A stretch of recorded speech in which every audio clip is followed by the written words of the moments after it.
2025, la fin de la misère, la haine et les guerres, la paix. Bonjour à tous et à toutes, je suis Femi Krasniqi, le réalisateur du film Grande Pyramide K 2019 et du dernier documentaire, le 10e hiéroglyphe, la mer. Je suis blanc. En fait, je ne suis pas blanc.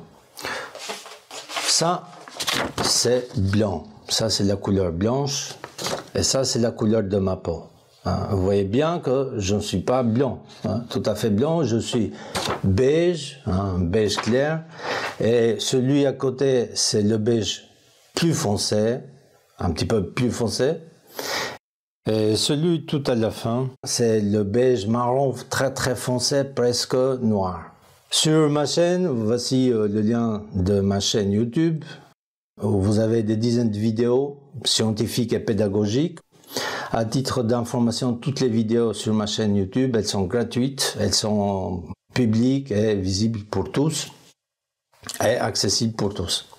Je remercie fortement ces personnes-là que vous voyez ici à l'écran, qu'ils me soutiennent, qu'ils partagent leur pain avec moi mensuellement, 2, 4 euros, etc. Et donc ici, vous avez le lien pour s'inscrire, pour s'abonner, soit gratuitement, soit envers 2 euros, 4 euros, ce que vous voulez. L'humanité sera humaine avec le soutien et non pas avec la pitié. C'est pour cette raison que j'ai décidé de fermer les cagnottes. Je vous remercie de vos dons, mais maintenant, place au soutien. J'ai terminé mon deuxième documentaire avec quand il y a la paix, il y aura l'intelligence. Et quand il y aura l'intelligence, il y aura la paix. Et quand il y aura la paix et l'intelligence, croyez-moi, viendra l'amour. Frantz Fanon disait dans son livre « Peau noire, masque blanc », tout de suite, à la première page, l'explosion n'aura pas lieu aujourd'hui. Il est trop tôt ou trop tard. Frantz Fanon, je te dis, il n'est pas trop tard. Nous sommes dans le temps. En 1968, Martin Luther King disait « Nous devons apprendre à vivre ensemble, comme des frères, sinon nous allons mourir tous ensemble comme des idiots. » C'était en 1968, il s'adressait aux Blancs, aux Occidentaux. Maintenant, ces mots sont pour vous, les Noirs. Maintenant, ces mots s'adressent à vous, les Noirs. Faut bien comprendre ça. Ceci est une pomme. Ceci est une moitié de pomme. Une moitié d'histoire ne sera jamais une histoire au complet. Ok? Et moitié libre ne sera jamais libre au complet, libre en entier. Je statue, et ceci est aggravé pour l'éternité dans du granit, tant que le noir n'aura pas son véritable histoire au complet, et non pas en moitié, il ne sera jamais libre. Dans sa chute, il s'accrochera à son frère aîné blanc pour couler toutes les deux dans les abîmes. Encore une fois, tant que le noir n'aura pas son véritable histoire au complet, et non pas à moitié, il ne sera jamais libre. Dans sa chute, il s'accrochera à son frère aîné blanc pour couler toutes les deux dans les abîmes. Einstein disait « Chère postérité, si vous n'êtes pas plus juste, plus pacifique et en un mot plus raisonnable que nous le sommes et nous l'avons été jusqu'à présent, alors vous irez au diable. » Et plus loin, Einstein, il a dit, avec Niels Bohr, le prix Nobel de la physique, il dit « Dieu ne joue pas au dé », il disait à Niels Bohr. Et Niels Bohr lui répond « Qui êtes-vous, Albert Einstein, pour dire à Dieu ce qu'il doit faire ?» En fait, Niels Bohr, il n'a pas compris. Dieu ne joue pas au dé. Oui, Dieu ne joue pas au dé. Le monde va mal. Le monde va très mal. Des guerres par ici, des guerres par là. L'économie mondiale elle est à la dérive complète. L'humanité va très mal. L'aventure humaine a commencé en Égypte avec cette pyramide. Elle redémarrera ou elle s'arrêtera également en Égypte. Mal ou heureusement pour elle. Depuis 2019, je frappe à la porte de l'Occident, mais il n'y a pas de réponse. Je frappe, mais il n'y a pas de réponse. Personne ne l'ouvre. Je regarde à l'Est, c'est trop loin, ils ne s'intéressent pas, ce n'est pas leur affaire. À l'Ouest aussi, également, c'est trop loin, aucun intérêt. Au Nord, il fait trop froid.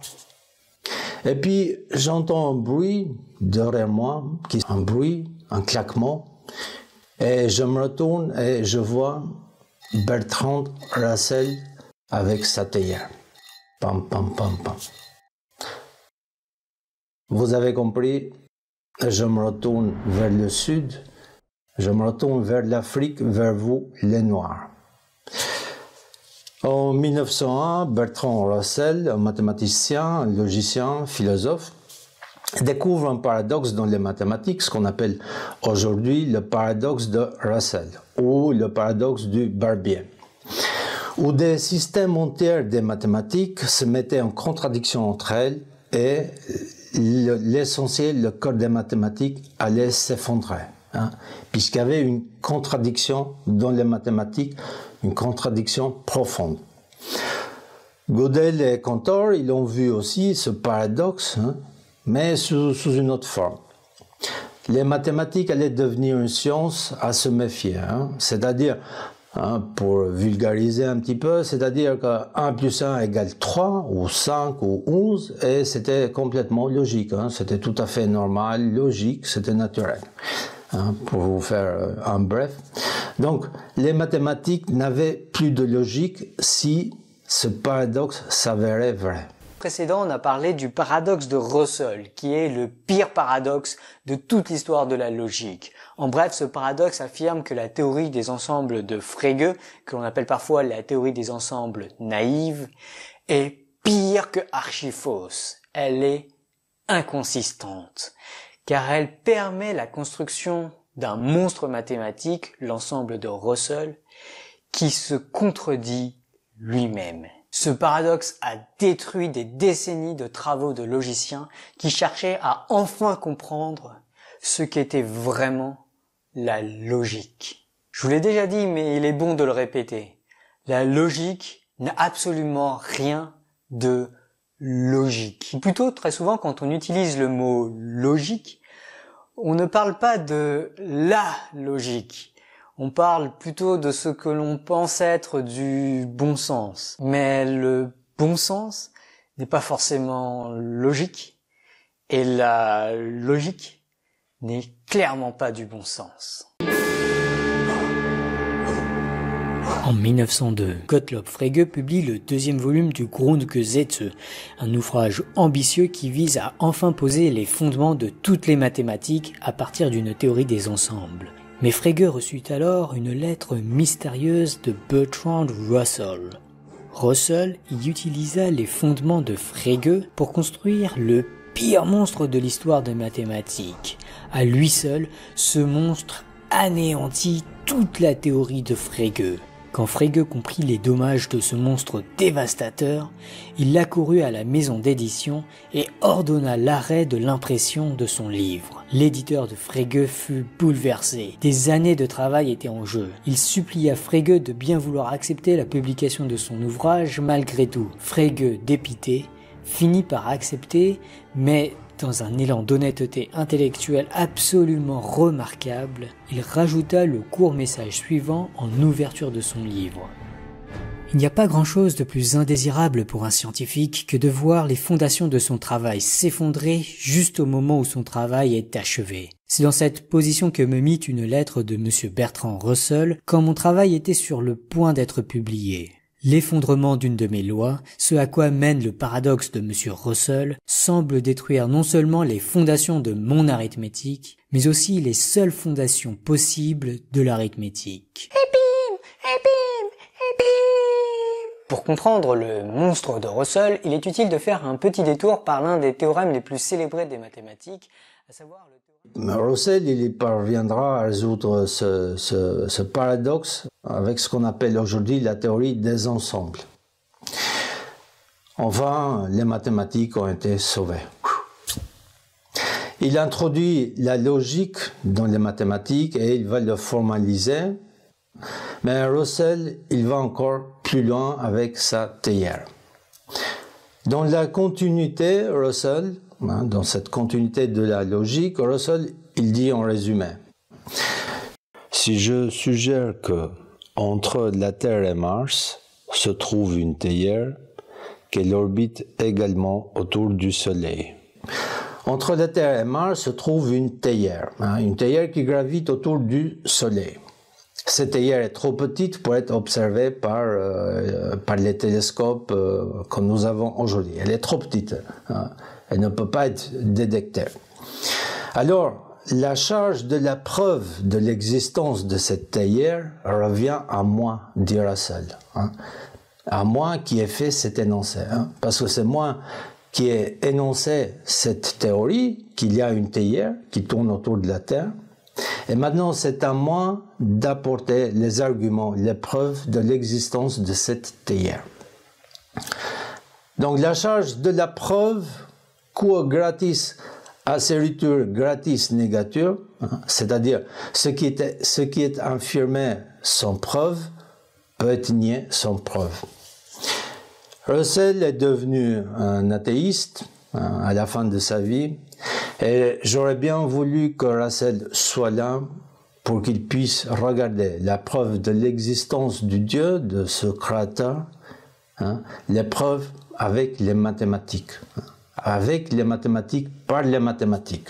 La théorie de Russell, vous voyez, et vous l'appliquez tous les jours inconsciemment. Par exemple, un policier vous arrête pour vous contrôler, pour un contrôle de routine, et le policier vous pose la question: qui êtes-vous? Vous répondez: je suis tel nom et tel prénom. C'est votre première affirmation. La voiture est à vous, vous lui dites: oui, c'est à moi. C'est votre deuxième affirmation. Il vous pose la question: pouvez-vous le prouver? Avez-vous des documents pour prouver que cette voiture est à vous? Vous lui dites: oui, bien sûr. Le policier vous dit: je peux voir les documents de vos deux affirmations. Parce que vous avez dit oui, c'est moi, nom et prénom, et la voiture est à moi. Donc maintenant, c'est à vous d'apporter les documents pour prouver vos deux affirmations. Et puis vous sortez le permis, la carte d'identité, l'assurance, carte grise, etc. Dans 99,9% des cas, vous ne perdez pas de temps, ni vous ni le policier, avec toutes ces questions. Question-réponse, question-réponse. Le policier, dès qu'il vous arrête, il vous demande tout court, document, s'il vous plaît. Et Russell nous dit: Femi, c'est à toi d'apporter des preuves, les preuves de tes affirmations, de ce que tu énonces. Oui, je suis 100% d'accord, c'est à moi d'apporter les preuves de mes affirmations. Et c'est à moi, pas uniquement à moi, mais puisque ce n'est pas mon histoire, c'est l'histoire des Noirs, c'est votre histoire, c'est à nous deux d'apporter les preuves de ce que j'annonce. C'est à nous deux, puisque c'est notre histoire, c'est votre histoire. Les preuves ont été exposées dans le film K 2019, dans les vidéos que j'ai faites sur ma chaîne YouTube, dans le dernier film, le 10e hiéroglyphe, les preuves sont là. C'est à moi, c'est à vous, c'est à nous, les deux, d'exposer ces preuves, ces affirmations dans le monde entier. Et s'il s'avère vrai, nous devons aller chercher l'histoire. Puisque c'est l'histoire des Noirs, c'est à vous, c'est votre histoire. La charge de la preuve, faut ne pas oublier ça. Mettez ça de côté, parce que nous allons y revenir. La charge de la preuve, ça revient à nous. Certains, peut-être, ne comprennent pas bien voilà, les choses là, mais je suis en train de poser le paysage. L'esclavage est aboli en 1848. Il n'y a plus de chaînes, plus de bâtons négriers, plus d'esclaves, plus de marché d'esclaves. En réalité, l'esclavage n'est pas complètement aboli. L'esclavage n'est pas complètement aboli. Le noir, il est moitié libre, moitié esclave, ce qui le rend esclave tout court. Vous, noirs et blancs, vous êtes pour la justice, vous êtes pour l'harmonie, vous êtes pour l'égalité, vous êtes pour l'intelligence, la perfection, le partage, etc. Vous avez des valeurs. Mais vous avez des valeurs dans vos têtes, puisqu'en réalité, vous faites complètement le contraire. Ok? Ça, ces valeurs-là, elles sont bien dans votre esprit, dans vos têtes, dans vos pensées, mais en réalité, vous faites bien le contraire. Inconsciemment. Je dis bien inconsciemment. Vous allez voir, je vais vous expliquer tout ça. Comment est-ce possible que nous, dans nos têtes, dans notre esprit, on a ces valeurs-là, mais dans la réalité, on fait complètement le contraire. Comment est-ce possible ça? Ça, c'est une anomalie. Ça représente une anomalie. Penser quelque chose autre et faire quelque chose d'autre. Ça n'a pas de sens, ça. Je vais vous expliquer, c'est un paradoxe, c'est une anomalie. Je vais vous expliquer ça tout en détail. C'est pour ça que cette vidéo est longue et je pense que ça va être découpé en plusieurs parties. Beaucoup se posent la question: avec qui tu vas t'associer FMI, avec quelle organisation politique, quel parti, avec qui tu vas t'associer. Hein, on t'observe FMI, je pense que vous ne m'avez pas compris du tout. Je ne m'associe avec personne, avec aucune organisation, aucune société, aucun parti, aucune structure politique ou économique, etc. Avec personne. Je vous montrerai ce que vous avez fait, ce que vous faites et où est-ce que vous allez dans le futur. Parce que comme il dit Frantz Fanon, il dit: le blanc est enfermé dans sa blancheur et le noir dans sa noirceur. Nous avons aujourd'hui un problème que le noir est enfermé dans sa noirceur, dans sa réalité, et le blanc, il est enfermé dans sa blancheur, dans sa réalité. Puisque prévoir le futur, que va-t-il se passer dans un jour, dans 3 mois, dans 10 ans, c'est un impératif depuis que l'humain est humain, depuis que l'humain a reçu l'intelligence par le Créateur. Ça, cette préoccupation, ça s'applique à tous les niveaux, au niveau individuel, niveau de famille, communauté, pays, monde, etc. Prévoir le futur. Que va-t-il se passer dans 2 mois, dans 2 ans, dans 20 ans, dans 200 ans, avec l'humanité? Prévoir le futur. Je dois prévoir ma semaine, mon mois, l'année, ainsi de suite.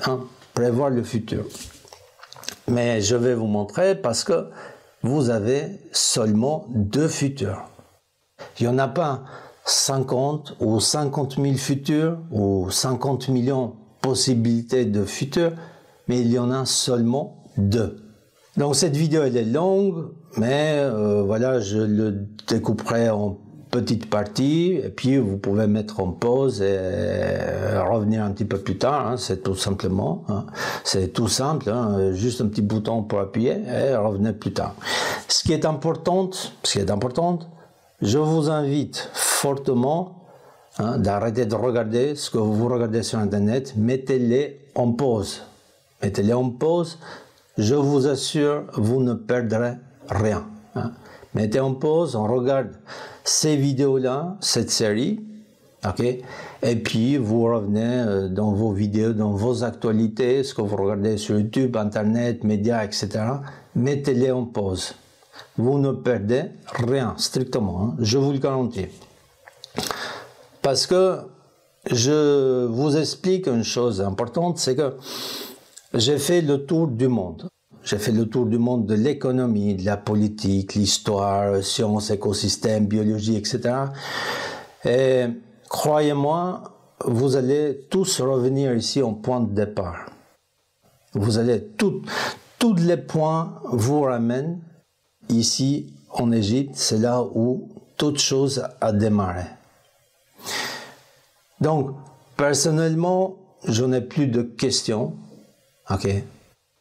Puisque j'ai des questions, mais à ces questions, il n'y a personne, aucun humain qui peut me répondre. Et donc, je vous économise du temps pour y aller direct au cœur, direct au problème, parce qu'aujourd'hui, nous avons que des problèmes, ok? Comme une pyramide, qu'elle va s'effondrer à un moment à l'autre. Il n'y a que des problèmes. Aujourd'hui, l'humanité ne va pas bien du tout. Et donc, voilà, on arrête de regarder des vidéos à droite, à gauche, on les met en pause, on regarde celui-là, et puis vous revenez un petit peu plus tard, vous continuez ce que vous voulez. Il faut que je vous dise une chose importante aussi, c'est que quand vous dirigez un pays, une puissance économique et militaire comme la Chine, le pays est surveillé et ses dirigeants sont surveillés. Ils sont dans le target de l'Occident, puisque c'est un pays puissant, économique et militaire.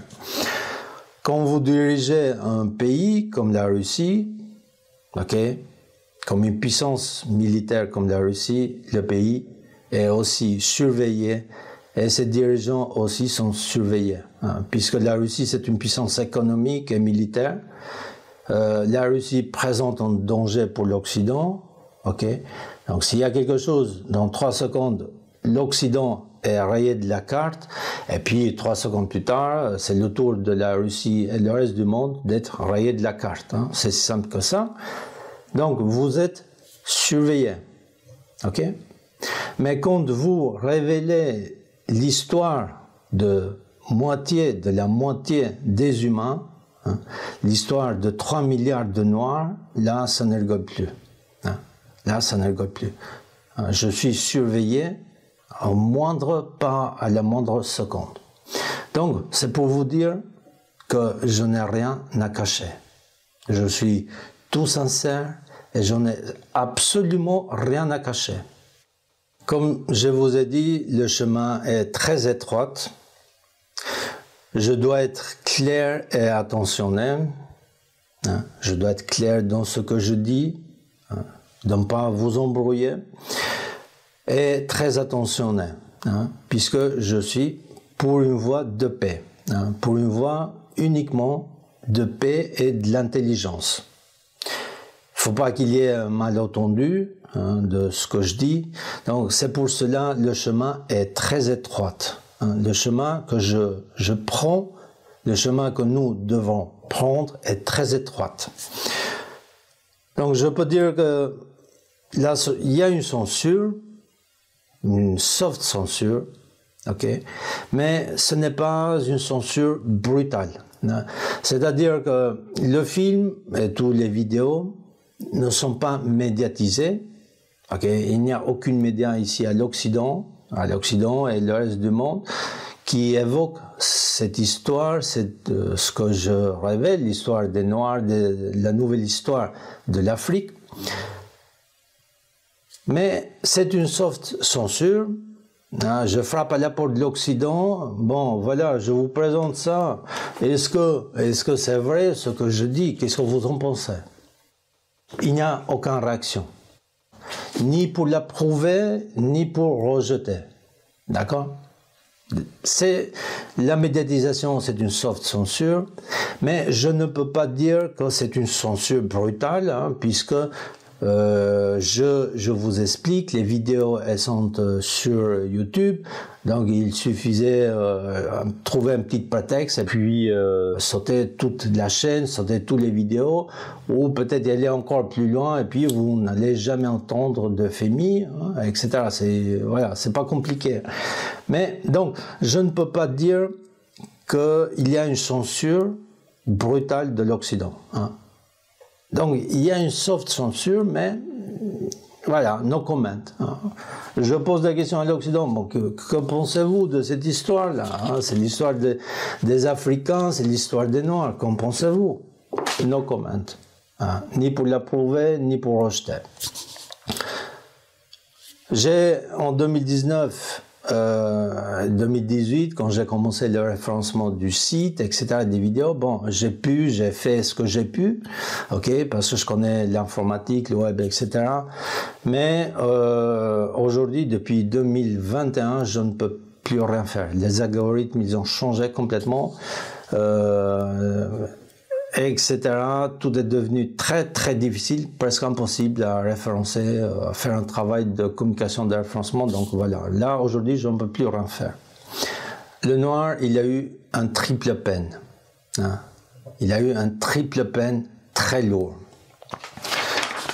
Le noir, on lui a effacé l'histoire, la première peine. Hein. La deuxième, on l'a rendu esclave. Et la troisième, la colonisation. Ok, triple peine. Je t'efface l'histoire, je te rends esclave et je te prends tous tes biens. L'histoire des Noirs a été démontée en 1000 morceaux.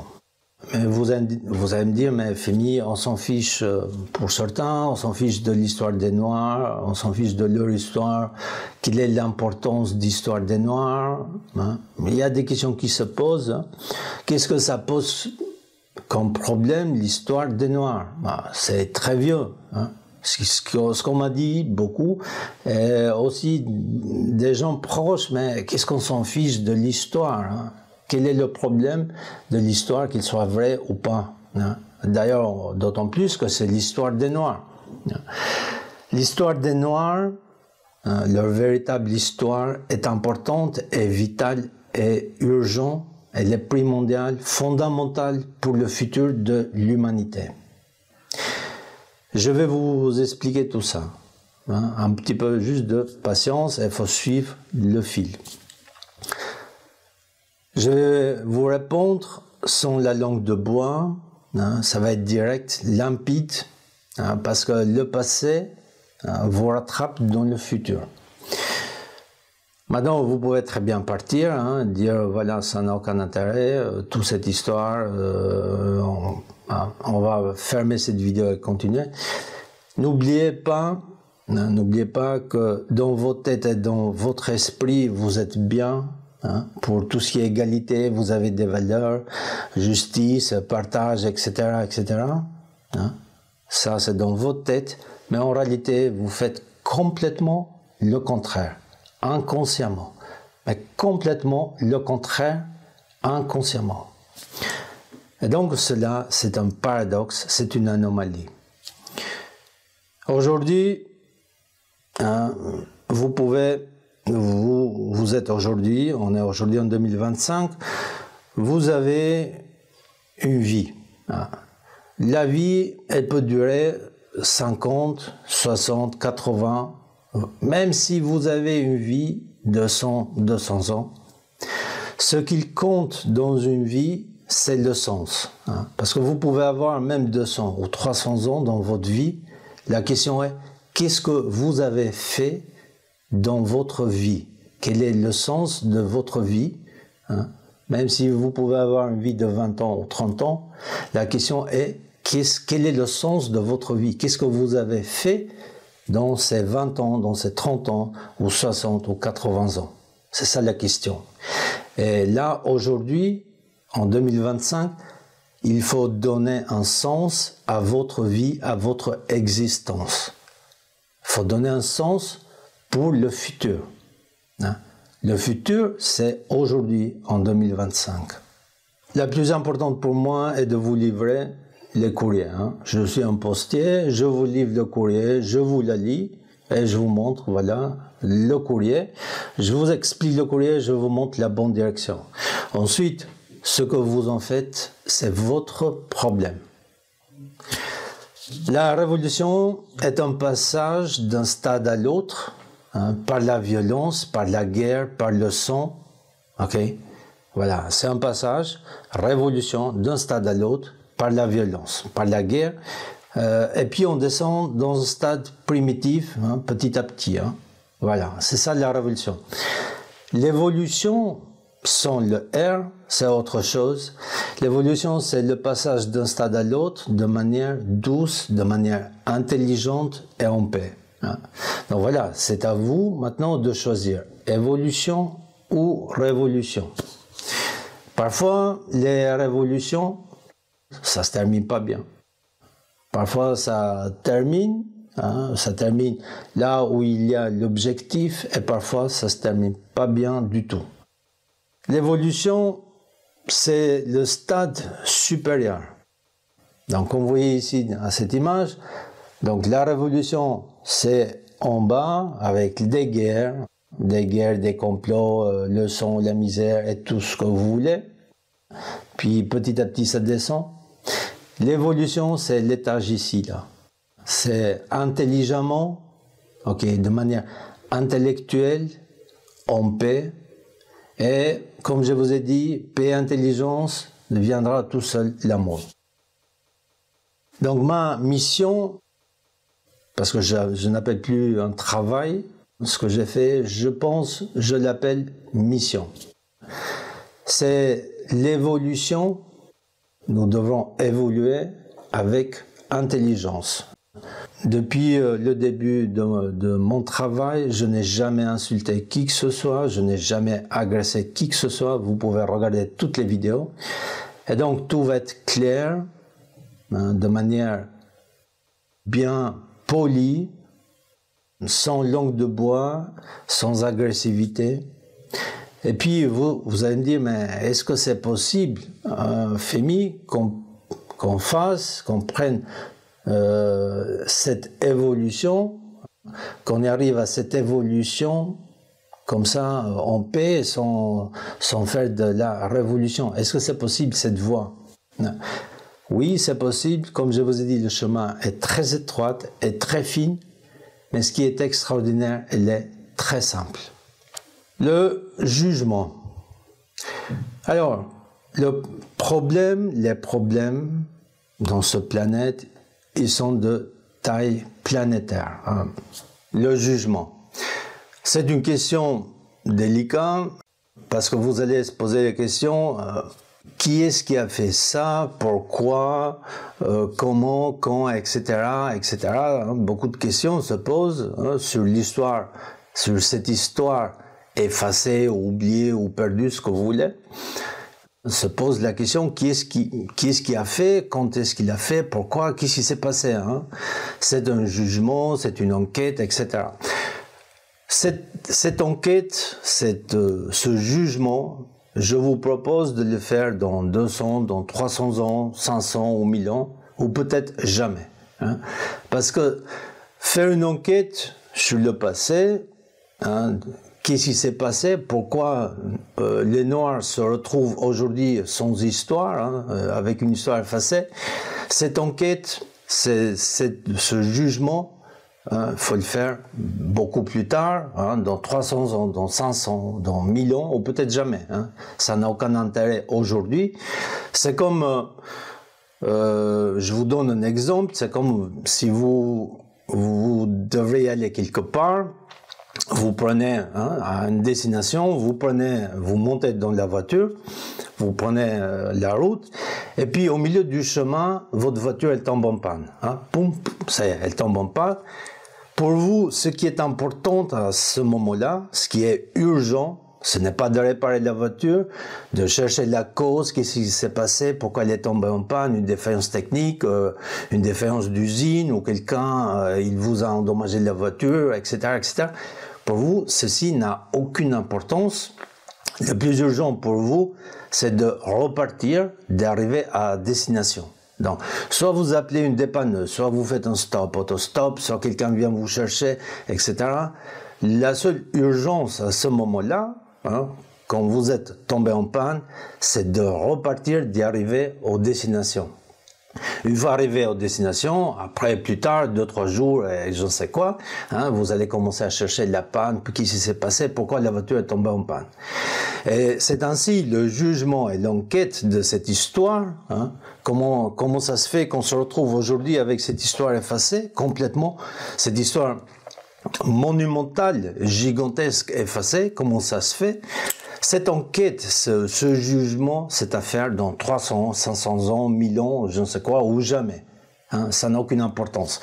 Ce qui est important aujourd'hui, ce qui est urgent, primordial, c'est de valider cette histoire, d'enseigner cette histoire, hein, d'émanciper les Noirs du monde entier de cette histoire, de leur histoire. Et puis dans 500 ans, dans 300 ans, hein, les historiens, les enquêteurs, ils vont commencer à chercher cette histoire, comprendre qu'est-ce qui s'est passé, etc., etc. Ok? Donc aujourd'hui, ça n'a aucune importance de chercher dans le passé qu'est-ce qui s'est passé. Zéro, complètement. Ce qui est important, encore une fois aujourd'hui, c'est de valider mathématiquement et physiquement, chimiquement et biologiquement cette histoire de manière scientifique, hein, et ensuite de l'enseigner partout. Ok? Il y a un axe, une direction, hein, voilà cette ligne jaune là que vous voyez à l'écran, c'est un axe de gravité de centrifuge qui attire tout, hein. Elle attire tout dans son sillage, et dans cet axe elle tourne. Hein, cet axe tourne, cet axe attire tout dans sa gravité. Dans cet axe se trouve la justice, se trouve l'égalité, la norme, etc. Toutes les valeurs, se trouve toute la direction que l'humanité doit entreprendre. Quand la direction est erronée, cette ligne rouge, hein, la direction de l'humanité, elle prend une direction, à droite ou à gauche, en bas, cette ligne rouge là, eh bien, il arrive un moment, l'axe ici, l'axe jaune, cette ligne là de valeur fera qu'à un moment donné, va changer, va attirer cette mauvaise direction et va le ramener ici dans la bonne direction, dans la bonne voie. Et ici, nous avons le point, le présent, et ici le point du passé. Et puis vous faites un trait, vous allez voir le troisième point, le futur. Ça vous montre la direction où vous allez dans le futur. La question est, où est-ce que tu es dans l'espace? Où est-ce que tu te retrouves dans l'espace, dans l'histoire? Et quand tu sais d'où tu viens, dans le passé, tu fais un trait et tu vois bien la direction où est-ce que tu vas dans le futur. C'est mathématique. Ce point-là, c'est le présent. Celui-là, c'est le passé. Vous faites un trait, ça vous donne la direction du futur. Si le passé, ici, là, est erroné, elle est fausse. Voilà le point rouge, là, ici. Et ben, vous faites un trait et ça vous donne la direction dans le futur. La direction, il continuera par là, ici, là, au lieu d'être là. Et puis vous allez me dire, mais Femi, ce n'est pas grave, hein, ça va être une direction différente, hein, des choix différents nous ramènent à des destinations différentes. Hein. C'est un petit peu comme une pomme et une orange. Hein. Voilà, le choix orange ou le choix pomme, hein, c'est deux goûts différents, ça, voilà, il n'y a aucun problème. Hein. Donc deux choix différents, deux futurs différents. En fait, vous avez l'impression qu'il s'agit des futurs, de multiples futurs. Hein, où est le problème? La comparaison, ce n'est pas correct. Je vous explique rapidement avec un petit exemple. Hein, un mécanicien, un dentiste. Donc le mécanicien, il sait ce qu'il doit faire. Le lendemain, toutes les deux, ils se réveillent et supposons que toutes les deux, ils ont oublié ce qu'ils ont fait hier. C'est-à-dire, ils ont oublié leur métier. Un exemple, hein, il n'y a plus de mémoire, ils ont oublié ce qu'ils faisaient hier, et puis quelqu'un, il vient leur dire, bah, toi, il dit au mécanicien, toi, tu étais dentiste. Et il dit à la dentiste, toi, hier, tu étais mécanicien. Eh bien, le mécanicien, il partira dans le cabinet de dentiste, ça va être le carnage. Avec les patients, ça va être le carnage total. Le dentiste, il partira dans le garage du mécanicien, et ben, bien entendu, ça va être une catastrophe, elle va tout casser, il n'y aura plus rien qui marche. D'accord? Donc, vous comprenez que le dentiste et le mécanicien, ils travaillent en permanence dans leur tête, instinctivement, biologiquement, avec le passé, c'est-à-dire le passé d'hier, le passé il y a 5 ans, 10 ans, etc. Hein. Le mécanicien, quand il se réveille le lendemain pour y aller travailler dans le garage, il sait son métier, il a appris comment visser, comment dévisser le moteur, etc., etc. La dentiste, pareil, elle a mémorisé ce qu'elle doit faire avec les dents, comment le faire et soigner, etc., etc. Donc, les deux, le mécanicien et le dentiste, travaillent en permanence avec le passé. Instinctivement, biologiquement, dans leur mémoire, ils travaillent avec le passé. Ok? Ce qu'ils ont appris hier, avant-hier, il y a quelques années, ainsi de suite. D'accord? Donc, qu'est-ce qu'on comprend ici? Que on travaille, l'humain, il travaille en permanence, instinctivement, tous les jours de toute son existence avec le passé. Instinctivement. Présent, passé, présent, passé, présent, passé. Voilà, c'est un schéma. On comprend ici aussi que le mot passé, présent ou le mot histoire, c'est exactement la même chose. Quand vous dites histoire, histoire c'est égal au passé. Hein. L'histoire c'est le passé. Quand vous dites passé, c'est l'histoire. Quand vous dites mémoire, c'est le passé. Donc, mémoire et histoire, c'est exactement le même mot, le passé. Je vais vous raconter un conte. Le fils de l'ivrogne. Il était une fois un jeune homme appelé Lucas. Il avait grandi sans connaître ses parents. Tout ce qu'il savait est que son père était un ivrogne. Il avait abandonné sa famille et il est mort dans un accident. Et sa mère l'avait abandonné dans un orphelinat à son tour. Elle se passait triste, tout le monde le savait. Marié avec une fille pauvre, il venait d'avoir un deuxième enfant. En raison de son passé, il n'avait pas pu poursuivre des études, ce qui l'a amené à travailler sur des chantiers précaires et à vivre dans la pauvreté. Certains dans son entourage étaient aimables, d'autres le méprisaient et d'autres étaient indifférents. Un jour, le matin, sur le chemin qu'il partait pour aller au travail, le voisin lui dit bonjour avec un grand sourire. D'autres le regardaient sans lui quitter les yeux. Qu'est-ce qui se passe? Pourquoi tout le monde me regarde comme ça? Un autre gars du quartier s'approche et lui montre. T'as vu ça? Elle lui fait signe d'une feuille collée sur un poteau. Il y avait des feuilles collées partout. Lucas s'approche pour lire. Il voit son nom et le nom de son père. Son papa était un grand scientifique, un grand architecte, ingénieur et non pas une ivrogne. Sa mère était une écrivaine. La feuille était écrite et signée par une personne qui est tombée par hasard dans les archives d'une bibliothèque. Cette personne n'était pas anonyme, mais il avait bien signé la feuille, nom et prénom. Les feuilles étaient collées partout pendant la nuit. Il avait déjà entendu des rumeurs que son père, ce n'était pas celui qu'on le racontait, mais une personne gentille et aimable, mais sans plus. Mais là, c'était encore plus extraordinaire. Il était un grand scientifique et il était mort accidentellement et non pas comme une ivrogne. La vérité était tout autre. Que faire maintenant? Croire à l'administration et le public, la vérité officielle, ou contacter cette personne et creuser si cette histoire était vraie. Ses enfants ne lui pardonneront jamais dans le futur de ne pas exposer la vérité. sa vie était devenue difficile à cause des préjugés des autres. Si la justice devrait exister, elle devrait être partout et pour tous. Les autres le regardent. Les autres se posent des questions. Est-ce vrai cette histoire de Lucas? Que fera Lucas? Va-t-il enquêter ou il va laisser tomber? Il décide de contacter la personne.